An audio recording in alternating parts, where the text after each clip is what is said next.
Approchez, approchez sans bruit, car ce que je vais dire ne se raconte pas sous le soleil brûlant du marché. Ce que je vais dire se murmure lorsque la nuit est assise et que les étoiles ont commencé à écouter.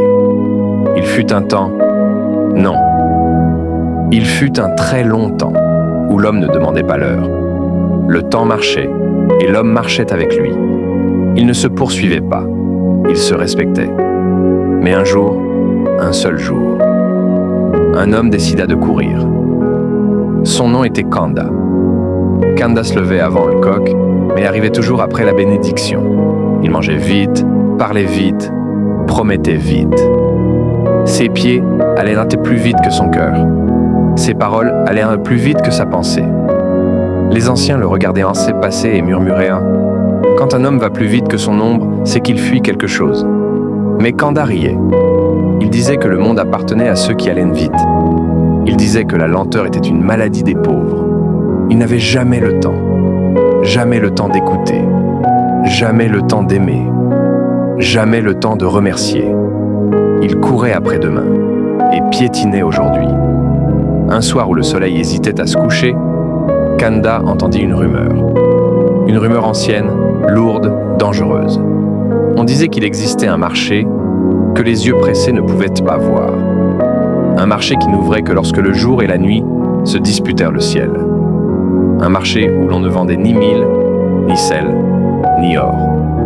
Mais du temps, pas des montres, pas des horloges. Du vrai temps. Du temps qui rallonge la vie. Du temps qui repousse la mort. Le cœur de Kanda battit plus vite que d'habitude. Il se dit « Voilà ce qu'il me faut ». Il marcha longtemps, très longtemps, jusqu'à ce que la route cesse d'être une route, jusqu'à ce que le silence devienne épais. Là, assis sur une natte usée, se trouvait un vieil homme. Ses yeux étaient blancs, mais il voyait tout. Son dos était courbé, mais il portait le poids du monde. Le vieil homme parla sans lever la tête. « Que veux-tu, homme pressé ?»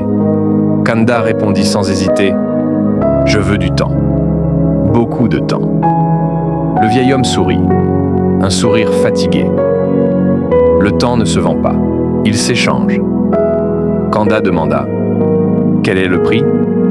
Le vieil homme répondit calmement « Chaque minute coûte un souvenir. Chaque heure coûte une relation.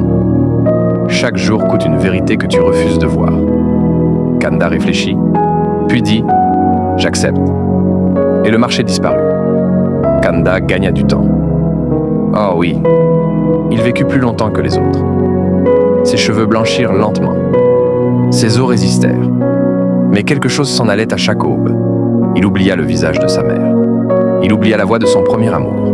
Il oublia pourquoi il avait commencé à courir. Il avait des jours, beaucoup de jours, mais plus personne pour les partager. Il avait gagné du temps, mais perdu la vie. Un soir, très vieux, très seul, Kanda parla dans le vide. « Temps, où es-tu » Et le temps répondit. « Je suis là où tu ne regardes jamais. Je suis dans les silences que tu évites. Je suis dans les gens que tu n'as pas attendus.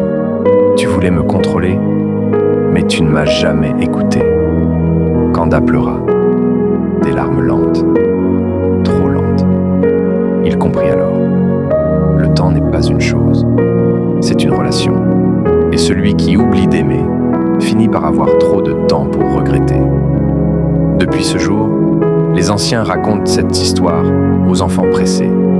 Ils leur disent « Ne cours pas devant ta vie, marche avec elle. » Car la sagesse africaine ne court pas.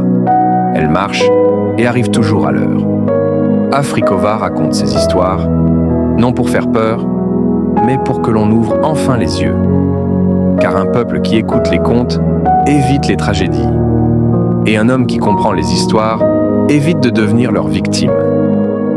Si cette histoire a touché ton cœur, si elle a ralenti ton esprit, si, ne serait-ce qu'un instant, elle t'a obligé à réfléchir, alors marche avec nous. Abonne-toi à Afrikova. Partage ce récit pour que le silence ne devienne plus jamais une arme. À très bientôt.